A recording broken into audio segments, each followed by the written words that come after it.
तीन तरह का जल शिव को समर्पित होता है और वो तीनों तरह के जल का अलग अलग भाव है महाराज। पहला जल सादा, घर से पानी लेकर गए, जल लेकर गए, शंकर को चढ़ाया, वो हमने घर का अपना एड्रेस बता दिया, भगवान शिव को जल चढ़ाकर अपने आनंद के लिए शंकर से कुछ प्राप्त कर लिया।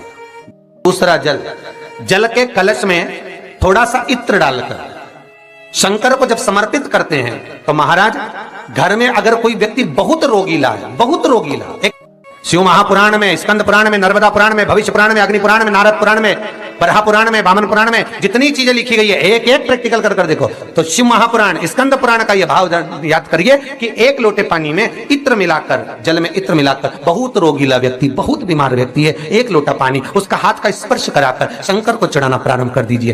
तो केवल 5 या 7 दिन चढ़ाओ और वो 7 दिन के बाद में उस बीमार व्यक्ति का क्रम देखिए कि उसमें कितना आराम लगा है। औषधि दवाई काम करना प्रारंभ करी कि ना करी। केवल इत्र समर्पित, इत्र का जल। तो पहला जल सादा, दूसरा जल है इत्र का, और महाराज तीसरा जल जो शिव महापुराण के अंतर्गत कहा गया है बेलपत्र का जल। तीसरा जो जल है वो बेलपत्र का जल है। बेलपत्र का जल कैसा?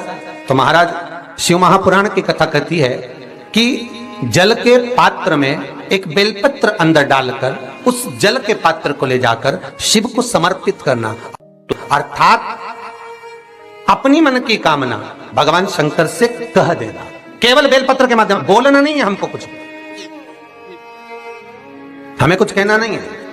3 तरह का जल का जो व्याख्यान वर्णन किया गया, एक सादा जल जो भगवान को कहा, आपने अपना एड्रेस बता दिया, आपने अपने मन का भाव बता दिया। इत्र का जो जल चढ़ाया गया वो केवल रोग मुक्ति के लिए चढ़ाया गया। और तीसरा बेलपत्र, अगर उस जल में एक बेलपत्र भी पड़ी हुई है और वो बेलपत्र पड़ा हुआ जल आप जिस भाव से चढ़ा रहे हो, जिस कामना से चढ़ा रहे हो, शंकर वो कामना आपकी पूर्ण कर देते। और लिंग पुराण को अगर आप पढ़ेंगे तो उसमें पाएंगे कि लिंग पुराण के अंदर लिखा है कि आप शंकर को अगर जल भी नहीं चढ़ाएं, आप शंकर को वस्त्र भी नहीं चढ़ाएं, आप शंकर को फूल भी ना चढ़ाएं, आप बेलपत्र भी ना चढ़ाएं, अगर शंकर को आपने कुछ भी ना चढ़ाया तो केवल शंकर के मंदिर में 2 क्षण जाकर उस शिवलिंग के सम्मुख में बैठ जाओ, कुछ मत बोलो, केवल मौन होकर उसको निहार लो, केवल मौन होकर निहार लो।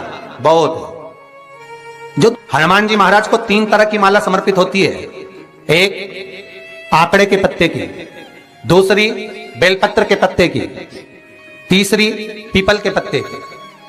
जैसा कि ये 3 तरह की माला जब शंकर हनुमान जी महाराज को समर्पित होती है, जिस समय पर अगर व्यक्ति के जीवन में बहुत भारी रोग हो गया है, बहुत ज्यादा कष्ट हो गया है, कैंसर जैसी बीमारी भी अगर उसको घेर ली है और किडनी लीवर सब बेकार हो गया, तो निवेदन है पीपल के पत्ते की माला बनवाओ, 108 पत्ते की, और हनुमान चालीसा का हर पत्ते पर स्मरण करिए महाराज। आप हनुमान चालीसा पढ़ते जाओ, माला में गांठ लगाते जाइए, और वो माला जो व्यक्ति कैंसर से पीड़ित है हाथ का स्पर्श कराइए और शंकर को चढ़ाइए। केवल अष्टमी तिथि के दिन ये माला समर्पित होना चाहिए, शुक्ल पक्ष की अष्टमी के दिन।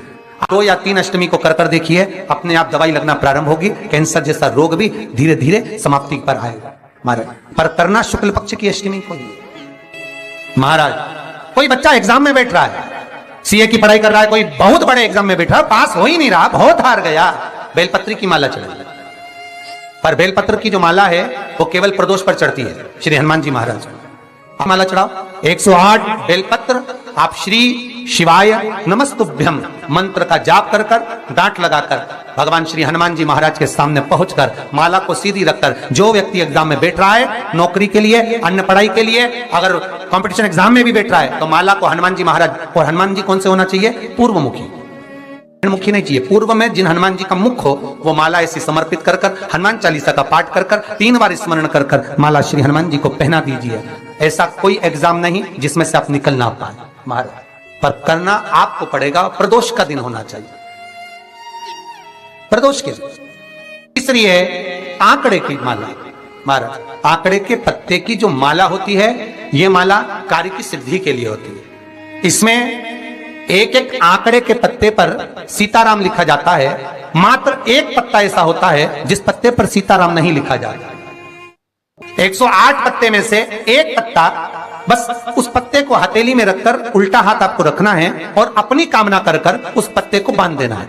ये जरूरी नहीं है कि 25 के बाद बांधो, 50 के बाद बांधो या 100 के बाद बांधो, आपकी मर्जी पड़े उस खाली पत्ते को कहीं पर भी बांध दीजिए और उस माला को अपनी कामना कर कर श्री हनुमान जी महाराज को समर्पित कर दीजिए महाराज। इसके लिए कोई तिथि, कोई दिन, कोई वार निश्चित नहीं है। तो उपाय बस ये माला जब हनुमान जी को चढ़ जाए तब एक घी का और एक तेल का दिया हनुमान जी के सम्मुख में लंबी बाती का लगा देना है महाराज। एक घी का, एक तेल। अपनी कामना कर कर आप आ जाइए, आपकी वो कामना 2.5 महीना या 3 महीना, इससे ज्यादा नहीं जाएगा, वो कामना बाबा पूरी करेगा, क्योंकि शिव और हनुमान ये सब एक ही स्वरूप है। अब आप कहेंगे महाराज जी ये कौन सी पुराण से लिया है, तो आप इसको लिंग पुराण के अंदर देख सकते हैं। आप एक एक क्रम हमारे शास्त्रों का हम उसको बस ज्ञात करें, हम इधर उधर डोले नहीं। हमारी पुराणों में इतने लेख लिखे गए हैं, उसको ही अगर हमने निकाल लिया तो हम जीवन में सुख पा सकते हैं।